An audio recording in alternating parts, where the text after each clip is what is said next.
Ang paanyaya ng hari. Masayang naglalaro ang mga bata. Isang karaniwang araw, hanggang dumating ang mensahero ng hari. May dala siyang mga sulat, mga paanyaya para sa isang handaang maharlika. Ang ilan, hindi man lang tiningnan.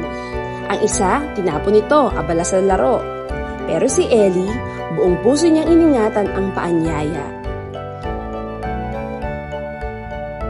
Pagsapit ng gabi, nakatulog si Ellie. Hawak pa rin ang paanyaya. Pagmulat ng mata, agad siyang naglakad patungo sa palasyo.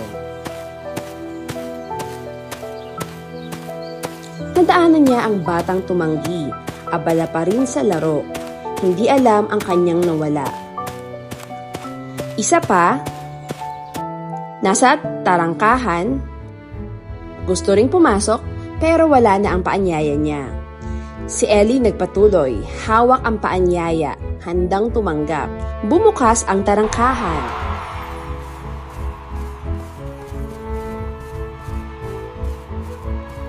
Tinanggap siya ng hari.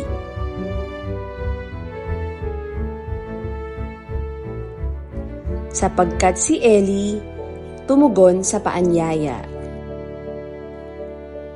Ang naging desisyon ni Ellie ay payak, pero binago ang lahat.